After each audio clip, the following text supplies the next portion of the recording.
Hi everyone, it's Robin. Welcome back. This is Flosstube number 9, I think. It is Tuesday, March 1st, and I am about 26-ish hours away from leaving for market. I am so excited. I'm ready. I have just, dotting the I's and crossing the T's left to do on my checklist, at least in terms of things to be ready for market. I do have some things that I want to get done in the house before I leave, but you know what? If I don't get those things done, it's okay. They'll be here waiting for me when I get back. So I want to take a little bit of time and show you my new releases. I'm sorry I didn't get this video done sooner, but I kind of felt like this was one of the things that could be sacrificed if it absolutely had to be sacrificed. That was on my list of things to do before I went to market. But I have time, and so we're doing it.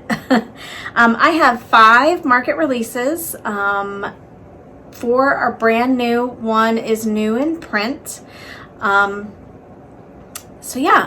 think that most shops have already submitted and close their pre-order window, but if you want your shop to get you one of these and you don't already have it on someone's list, maybe contact them and maybe they will add it to their list. I have enough. I don't think I'll run out of anything, so I don't think that should be a problem.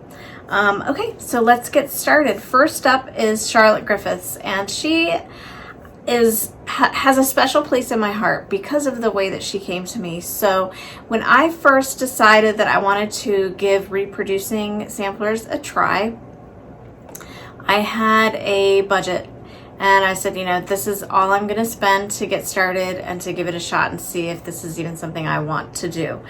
And so when I went searching for samplers, Charlotte was one of the 4 or 5 that were available at that time that caught my eye, and I really wanted to get her, but she was pretty high up in my budget, and there were 3 others that I saw that I was kind of like, I can get these 3 for the price of this one, and I can't justify at this time putting all of my eggs in this one basket. Even if I love it, I didn't feel like it was a smart decision to make at that point in time. And so I passed on her, and I took her off my watch list so that I wouldn't be tempted to go back and see if anybody bought her. I just really let go.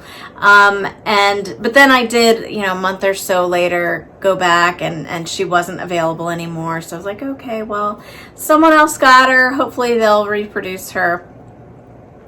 Well, then a few months after that, I was perusing, and what should pop up in my search results but Charlotte, and she was available, and she was buy it now, and she was less than I had seen her listed for previously. And I was so excited, I literally let out a little whoop when I saw her available, and I went and bought it, and she came, and I love her so much. So here she is in all her glory. I love her. I know I'm not supposed to have favorites, but I think she will probably be one of my all-time favorites. Let me see if I can get in a little closer.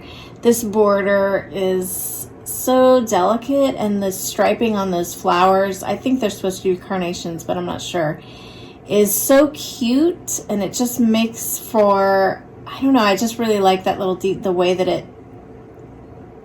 makes them look, I guess. I don't know. This verse is from Alexander Pope's famous Universal Prayer. I think, if I remember correctly, it's stanza 10, I think, or quatrain 10. So it sort of struck a chord with me. I can at times be quick to make a judgment about what other people are doing or not doing, and this is something that I can stand to remind myself of consistently. So I love these birds, those bluebirds, me and birds, I don't know. And then this floral basket. I'll show you the antique in just a minute. You know, you could definitely tell it was flowers, and it was not badly undetailed on the front, but once I flipped it over and really got to examining the threads and each individual stitch on the back, wow, I loved it even more. Whoops, sorry. It's hard to tell what you're seeing there. But yeah, so I love her so, so much. She's stitched all in hand-dyed cottons, 1/2 on 40 count Weeks Dye Works Confederate Gray linen. This is the Zweigart base. And as you'll see, it is a near perfect match for the antique. Like, I couldn't have asked someone to custom dye a piece better than that. This frame is a frame that I thrifted at Goodwill. And then I took some paint, you know, a few different colors, and then some polyacrylic coating on over top of it, and repurposed it for this. And I just love it. Let's see if I'm not sure you can really tell here. It is a blue frame.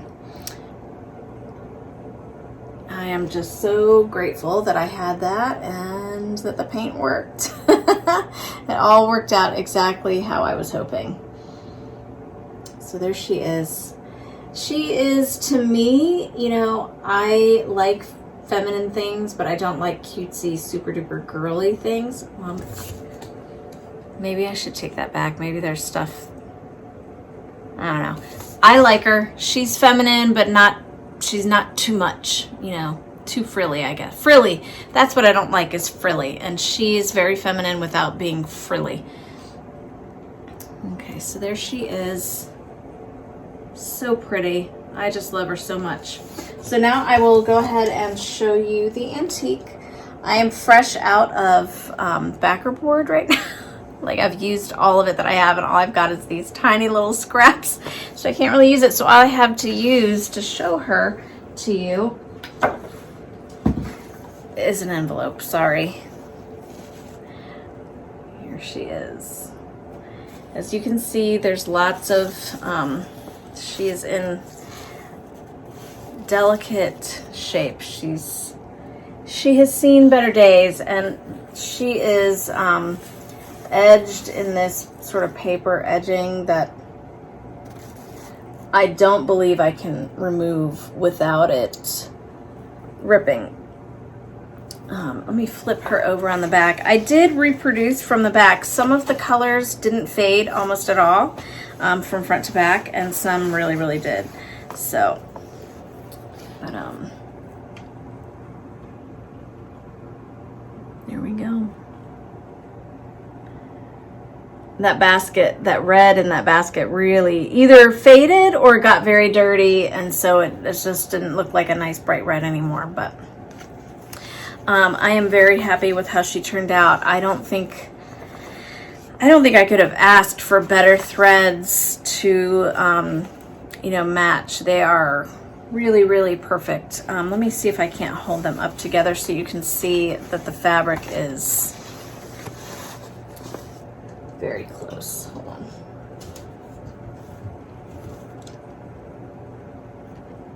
Look at that. I mean, the old one is a little bit more brown, but you know, it's just because it's kind of old, dirty-ish. But yeah, super happy with the way that turned out. I hope you all will love her as well. I've seen quite a few people say that they have pre-ordered her, and I'm super excited for you all to get her in your hands and start stitching her. Okay, let me carefully put her aside here.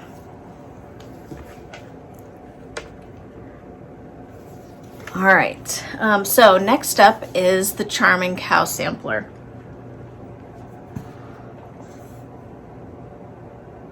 Guys, I love this. As soon as I saw it, you'll see on the antique, these are pulled Algerian eyelets. I'm trying to tilt this to the light. You can't really see the hole. There we go. It's blurry, but you can see that there are holes there. I don't, you know, you would think that these phones would focus better close up, but it just really, really doesn't. So that was, you'll see on the, anyway, sorry, you'll see on the antique that those holes are really, really widely opened, and it's because it is a looser weave fabric. They can really open up the middle hole in those pulled eyelets. And that is one of the things that grabbed my attention, was that grass. It looks sort of like a checkerboard. And it reminded me of, I don't know if you've ever seen those really formal gardens that have limestone tiles and then grass interspersed in a checkerboard pattern. Have you ever seen that? Or paths?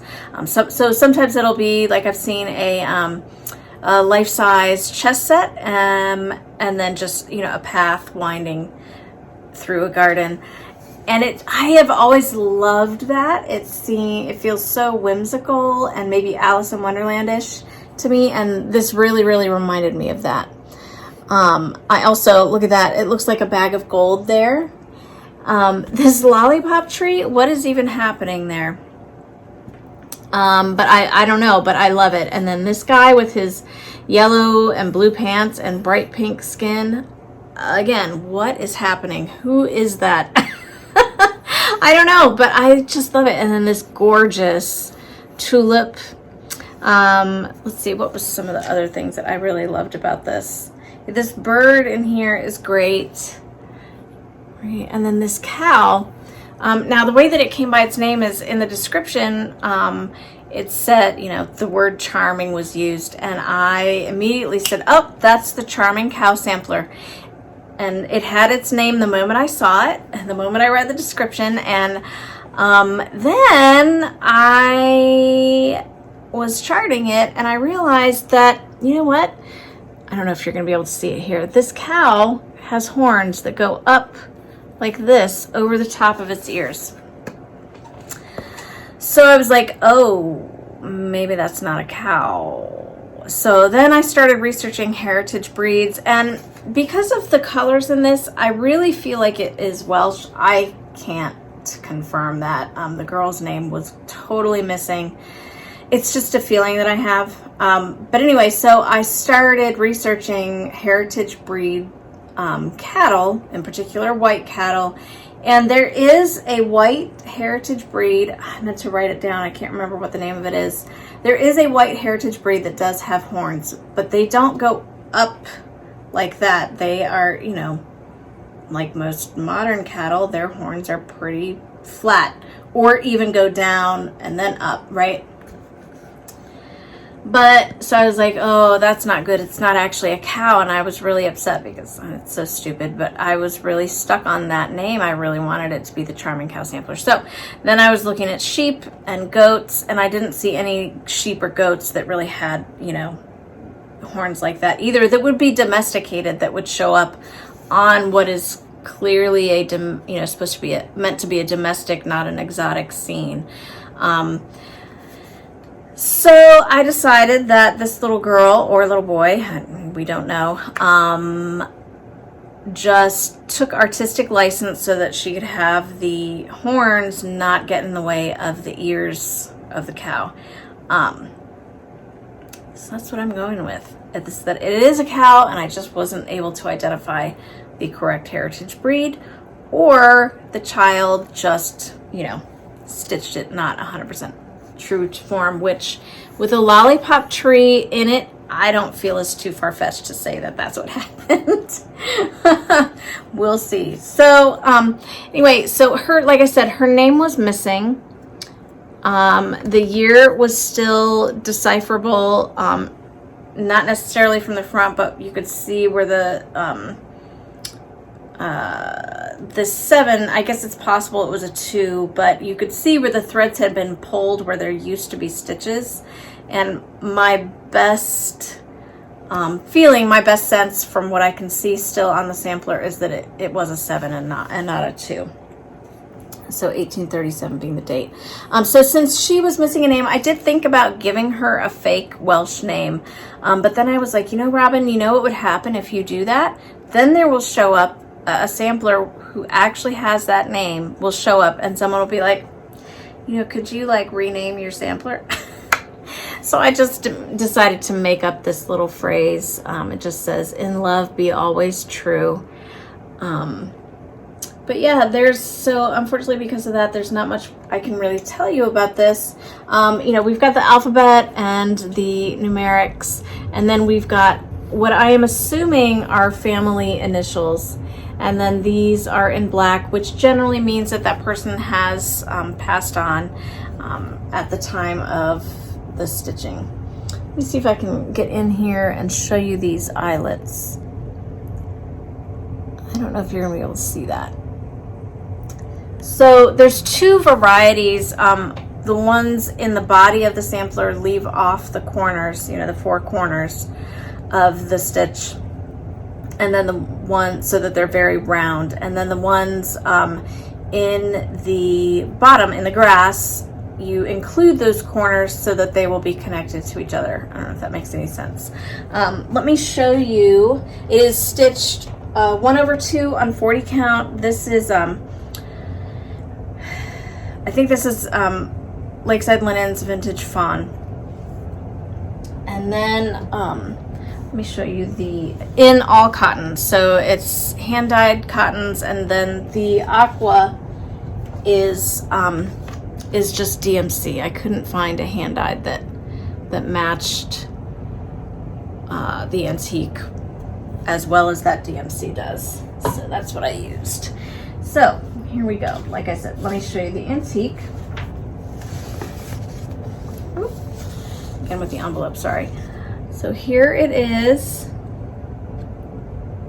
Isn't it just so pretty?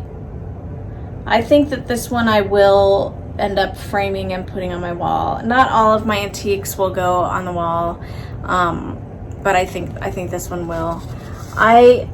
So let's see. You can see better here. You see how open those middle holes are? Like I said, examining the stitches, I am 99.999999999% sure that this actually is a pulled Algerian eyelet on the antique, and so that's how I reproduced it. And that it just looks so much more open on the antique because this fabric is much looser. You know, not necessarily that it has any stretch, but it's you know, there's a lot more give in the weave of the fabric, and so they were really able to pull those central holes really, really widely open. There are a few other, I hesitate to even call them specialty stitches because really they're just modified half stitches, half crosses. But I did, you know, on the chart I've marked these specialty stitches, so the Algerian eyelets, the pulled Algerian eyelets, and these modified half cross stitches.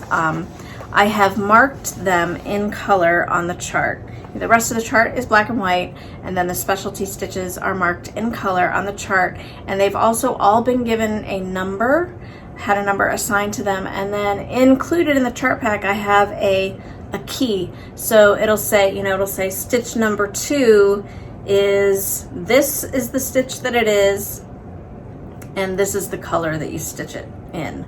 It's very clear.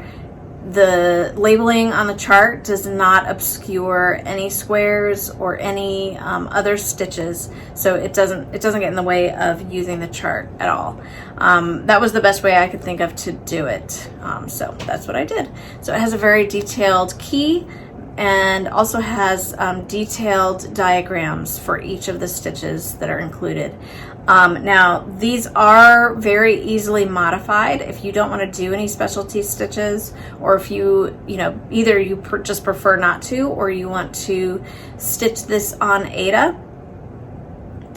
For each of the Algerian eyelets, it's very easy to see on the chart that you would just do 2 above and 2 below full crosses. So, you know, a block of 4 full crosses, and that would replace that spot of the Algerian eyelets. And then the half stitches, you just either, you could leave them out, or you just do a regular half stitch, and that would be completely fine. Yes, so I really love this one. I think I already said, but I'll say it again just in case. It's stitched with all hand-dyed cotton threads, Weeks Dye Works, Gentle Arts. There may be one, I think there is one Classic Colorworks, and then one DMC on Lakeside Linens Vintage Fawn. And like I said, I stitched the model on 40 count linen. But it is very readily adapted so that you can either just stitch on linen but not do any of the specialty stitches, or stitch on Aida. Okay, so I think that's all I have for that one. That frame I did get from ArtistAngle Gallery. Jennifer is just fantastic. I will tell you in a minute about how she saved my life. Okay, next up is an original design. And this is going to be really hard to get the colors right. This is Easter Feather Tree, and I don't know if you can tell, but I have a real thing for cast iron urns of all shapes and sizes. I just cannot get enough of them. We used them on, when my husband and I got married. Our table decor was cast iron urns with sprays of just baby's breath in them and old antique books. And I think I have 4 of those cast iron urns, and this urn is inspired by one of them.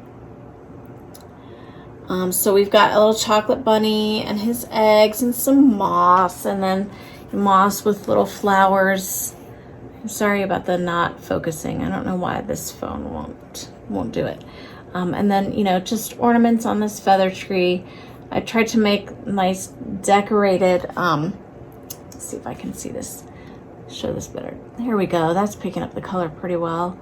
You know, like decorated eggs like you would paint for Easter. And then a little chick up at the top. This is 40 count XJU Designs linen in Frosty Aqua. And it uses Classic Colorworks, Gentle Arts, and Weeks Dye Works threads. And I had a model stitcher for this one. She did a fantastic job. I'm really hoping she will stitch for me again because that just worked out so well. Emily Riley is her name, and she's fabulous, and you should check her out. I'll try and link her profile, her Instagram profile, down below. Maybe I'll ask her first before I do that. But if she has a public page and if she doesn't mind, I will put that down below, and you should go check her out. But yeah, so this is an original design on 40 count linen, XJU Designs, Frosty Aqua with hand-dyed cotton threads. The chart does include a DMC conversion, so you can do it all in DMC. And yeah, I really love it. It kind of is, you know, sort of cute, but not cutesy Easter. So there's that one. I can't wait to hang that up for Easter. And I have a few personal stitching pieces that I'm going to show you at the end here that I will hope to have up at Easter time too, fully FFO'd. My other Easter piece is Happy Trails to You. I love this so much. This has been released previously, but is only now available in hard copy. This is Weeks Dye Works Parchment Linen, 40 count, with a Zweigart base. And then this is, I think again, it's hand-dyed cottons, and I think it's Classic Colorworks, Gentle Arts, and Weeks. And then this trim is a yarn that I got at Joann's. But yeah, this is a really quick, easy, fun, fast little stitch. And I just cannot love it anymore. So, happy trails to you. I love that wordplay. And then finally, my final release is Angèle Delou. I love her. I love her. She's a big girl. Her original, her antique, which I unfortunately can't find at the moment. I don't know where it went. It's tiny because the original was stitched on 52 or 56. It's so small that I actually started counting, and I was like, wow, this is actually going to be a pretty, decent size dimensions. How small is this fabric? And that's how small it is. 52, 56 count is what that was originally on, approximately, very close to that. This is stitched on, I believe this is a picture, this plus 40 count. It is 40 count, 1/2, in Weeks Dye Works Turkish Red. She was a near miss. We almost didn't get her done. I almost didn't get her done in time for market, and my framer majorly came to the rescue. She got me this frame in 2 days. She is a legend. Jennifer, if you are watching, you are a legend and you deserve a medal. So it's definitely thanks to her that I was able to bring this to market at all. That, and it didn't take as long to stitch as I thought it would. So either I'm way faster at stitching than I thought, or this is a pretty easy, fast stitch. I think not having to change the colors really helps a lot with the speed of finishing. Unfortunately, we don't have any information about Angèle. I believe, based on her name, that she is French, and based on the style, I would guess that she is somewhere in the mid 19th century, mid to late 19th century European. And the original was not frame. It wasn't in a frame. It was just not in a frame, all by itself. And it had sort of like a ribbon around the edge to prevent the edges from fraying. So I think it was never intended to go in a frame, or maybe it was intended to go in a frame, but they just didn't find a frame, and so they did that to protect the edges from raveling. So there she is. I love her. I really, really love her. The letters, my kids love the alphabet on this one. It's so different. And then to sort of pay homage to the edging on the antique, I added this border, just a small, delicate little border to go with her. So there she is. Okay, so that is it for my market releases. I am going to immediately, as soon as I'm done with this video, put them in their packaging and put them in their box to get loaded up into my car. I leave tomorrow evening, and I'll drive about halfway, stop for the night, and then get up in the morning and finish the trip. I was going to do it all in one go, and then I was looking at the map yesterday, and someone else, another designer that I had spoken with, said that her and her husband were breaking up the trip into 2 parts, and I was like, and then I looked at the map yesterday and it was like, 10.5 hours, and I'm like, so if I stop for gas and food and breaks, that's probably closer to 12 or 13 hours. So I'm gonna wuss out and do it in 2 legs. But you know what, that's fine. I will not get to market completely exhausted. I'll actually, hopefully, still have some gas in the tank and be able to set up and get everything, situated and ready to go. So, I think that's it. I am, I'm super duper excited. I am generally a hermit. I don't really thrive on human interaction, really, but I cannot wait to meet the people that I have been chatting with for the last year, to meet the shops that have been supporting my business, and just get to know the industry a little bit better, and say some personal thank yous to some people as well. So I'm really, like I said, I'm really looking forward to it. I will try and take pictures and post throughout the weekend, and yeah, I'm really, really happy to be going. I actually tried to record this earlier, so I'm not sure if I said this part in this version or not, but I am feeling pretty good. I'm feeling pretty not stressed, feeling pretty relaxed. I've got just a couple tiny little things left to do for the market prep, and then I've got things that I want to do in my house before I leave. But you know what? If those things in the house don't get done, they'll be here waiting for me when I get back. So it is what it is. But yeah, yeah, we're ready to go. All right, I do want to show you a few spring Easter, previous finishes that I have out in hopes that I will get them FFO'd for Easter this year. Excuse my reach. First up is actually two of these. Yeah. First up is Brenda Gervais. This is Easter. I think this is Easter Peep. This is on a piece of blue fabric that I dyed myself. It is, this I believe is 36 count, 2/2 on 36 count. And I say that because this, I think, is the piece that helped me decide that I don't like doing 2/2 on 36, and that 36 to me, I know lots of people absolutely adore it, but to me it's kind of a weirdly in-between fabric. Like, it's too loose for me to feel like I like the coverage using just one strand of thread, and it's too tight, really.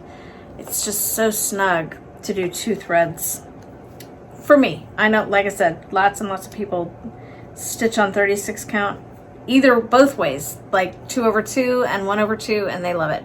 And then this is also Brenda Gervais, and I think this is called the Easter Parade. I'm not certain. This is on the called for Weeks Dye Works. I think it's called Almond Bar. I just love how chocolatey it looks, that background. And then that egg, it's just so cute. So I've got that one out so that I will hopefully, keep it on my radar to finish. And then this one is Blackbird Designs. I can't remember what this one is called. Maybe this one is Easter Parade. And that one is, I don't know. I'm hopeless. It's Blackbird Designs, I know that. That's for sure. And this is mostly the call for colors, but I did, Priscilla of Priscilla and Chelsea has this finished and has, she subbed out some of the colors, and so I subbed out some of the colors to make it look a little bit more springy. Like, I think this border is not called for. I think these might be, but I'm not sure. His little backpack is not supposed to be this color, so I changed that. So that's it. That's all I've got for you today. It is a short, quick one. So I hope you guys have enjoyed this video. I hope you like my market releases, and I am really eager to see people start stitching them. If you do start stitching them, please do tag me or use my hashtag Little Robin Designs. I also try to create hashtags for each release so that each of my charts has its own hashtag, so feel free to use those as well. I think Charlotte Griffiths is just hashtag Charlotte Griffiths. The cow one is the Charming Cow Sampler, and Angèle Dalou is Angèle Dalou. And then Easter Feather Tree is Easter Feather Tree, and Hoppy Trails to You is hashtag Hoppy Trails to You. Really complicated, I know.